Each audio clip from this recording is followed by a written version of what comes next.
Hi there. We're still at Leica.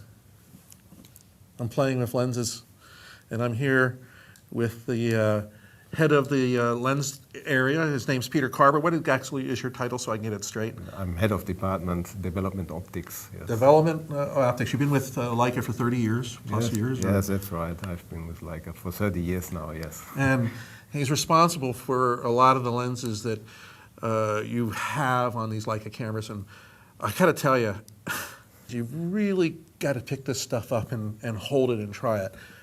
To feel the smoothness of the way this lens moves in and out for its focus, and the f-stops and the clicks are just absolutely amazing. But while we sit here and admire the lenses all we want, what we really want to do is talk to Peter about lens design.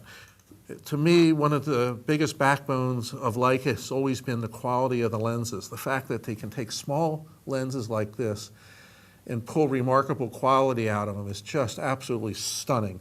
And we've talked a lot about the look of a Leica image. And a lot of it has to do with the design of the lenses. So maybe you can tell us a little bit about how that all comes to be.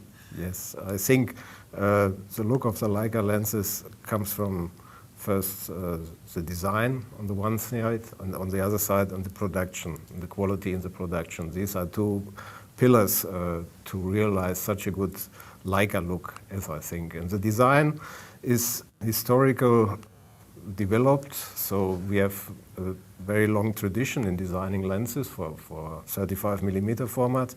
So we have our own philosophy to design these lenses and to control the aberrations. And aberrations to control is very easy when you add more lens elements, but unfortunately we are not able to implement so many lens elements.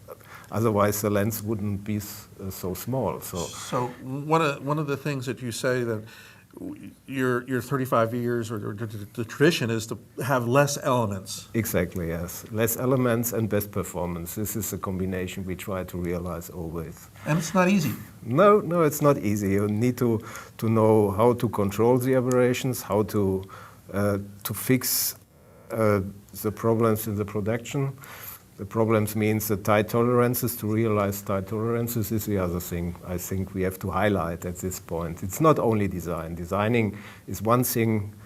The whole production line is the other thing. Yes. No, but I mean, aberration is something that really is the bane of a lot of lenses, yes. You know, from a lot of different companies. And the fact that you're managing it, and I think what you shared with me earlier is that you've worked so hard on this aberration issue, yes. that you recommend and tell everybody that you should shoot the lens wide open or to the f-stop that is proper for the subject that you're shooting, rather than just try to find a sweet spot, as a lot of us have heard throughout the years.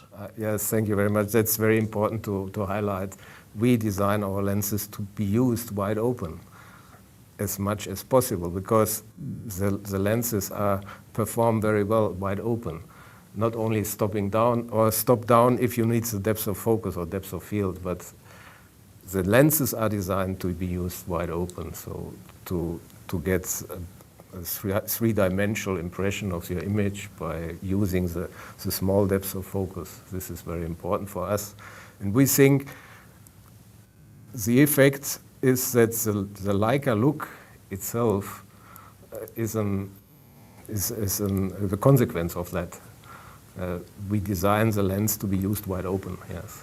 As a photographer, and Peter's a photographer too, actually, just as a side note, one of the things that's amazed me so far through this journey with Leica is the passion for photography that everybody we've sat down with and talked to are all about. You shared with me earlier, you love to do nature and go out and photograph the small things out there and so forth. So these just aren't engineers sitting down with a challenge. These are engineers and designers making a product that they want to use and you want to use. And exactly. It's kind of like, oh, I can't wait to get this off the drawing board and on my camera so I can see what it does. Also, this thinking about the use of the product we produce or we develop has a long tradition. So Max Berek, the first optical designer at Leitz, also thought through how good needs a lens to be so that the photographer or the customer will be satisfied. And so he he also sets a target by thinking as a customer. So. Well, so tell us a little bit. You told me the story earlier that he photographed a postcard. Yes, yes. When this was back in. So he took a photographed postcard, a printed postcard, and he counted the dots. How many dots do I need to get a good postcard, printed postcard? And he found out that 1 million dots are sufficient for a postcard. And with this knowledge, he defines the design targets for the system, for the lens. So 30 microns, he said, is a circle of confusion we have to realize minimum. And so this has been the target, actually. You won't probably say this on camera, but let's just say Leica goes way beyond what the 30 micron target is in their design idea, but no matter what, you're going to get this beautiful 30 micron standard that's been part of the Leica lens lineup for all these years. So today we have higher targets, not the postcard, it's the printed size we are thinking about, yes. So bigger sizes, or what can you image on the monitor, such things we think through. Yes. You know, there's a lot of other lenses that are going into the Leica lens line. We're going to be visiting the SL line, and we don't have the SL line. We do have them, but we're just playing with these because these are so much fun to handle. But there's the SL line, and you've started developing the zooms, real true zoom autofocus. So some of your design parameters have had to be completely different now that you've entered the autofocus market and the zoom lens market. Yeah, exactly. Due to the fact that we have an autofocus system with contrast autofocus, we had to follow the targets defined by the electronics. So electronics says we need special motors. So in this case, it's stepper motors, and stepper motors require very light focusing elements, and so we had completely to think through how to realize such a system with inner focus, lightweight autofocus groups. Yes, and this was completely new for us, and we started from scratch in this direction. Yes. You shared with me that you have a software that you've developed that helps you develop and make these lenses, and this software obviously is proprietary, and it dates back to how long? Back in? I think 50 years. 50 years. Or more. In 1950s, they started to do that, yes. With SUSE, yes. With the first computer, SUSE computer. Perhaps you know, it's a German computer. No, I don't know it, but I trust it must be a pretty darn good computer at the time to do this. Yeah. And Professor Marx was the head of developing these computer programs, yes, named Como, and with this design software, we have a special look at the aberrations, as I talked before. Yes, so we have to minimize the aberrations at the same time by reducing the lens elements we need. So this is always in contradiction, but we always try to find out to get the best with less surfaces. What you're saying, and I think it's important for readers to understand, is that a lot of lens companies and other manufacturers put more elements, more groups, and so forth into the lens. Yet you have a specific goal with the design of Leica lenses to minimize the number of elements that go into a lens. Yes. And that also contributes to the fact that you get less chance for the light and everything to go as, I don't know if I can use the word astray, but... Exactly, yes.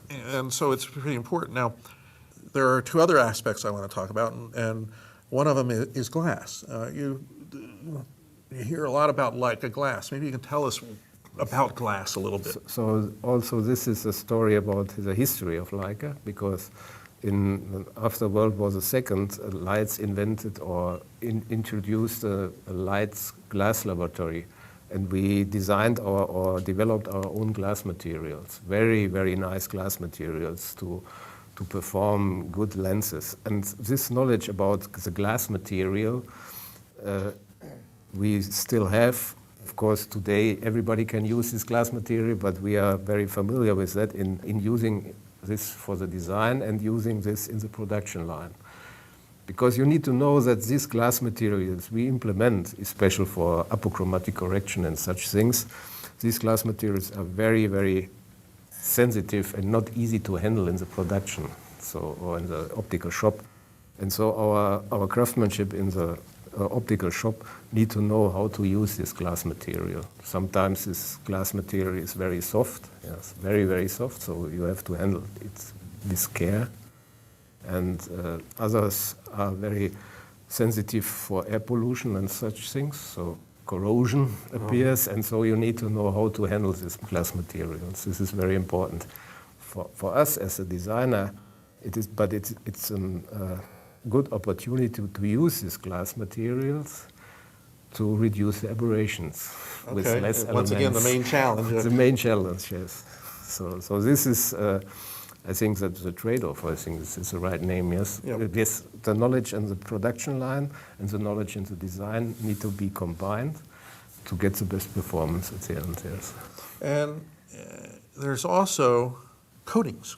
Coating, yes. Coating is very important in this context because the very sensitive glass material need to be protected.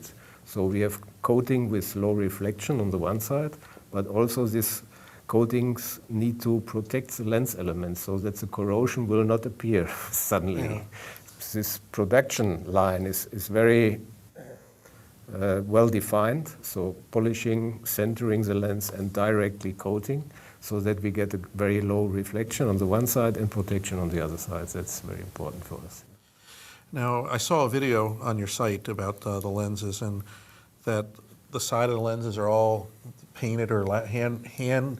So there's no machines doing some of this stuff. I mean, there's some machines doing grinding, but there's a lot of handwork that's involved, and the sides and the lenses are all painted individually. Is that correct? Individually by hand, and the reason for this is that we didn't find an automatic way to paint the edges,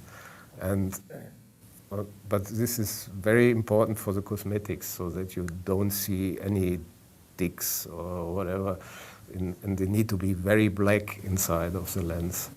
And this is the reason why we use this special method to paint, yes. And every lens is individual, meaning there's a way of measuring so that if you have to, you can make individual adjustments on the center of the lens and the way it sits inside so that specifically the tolerances are met really well.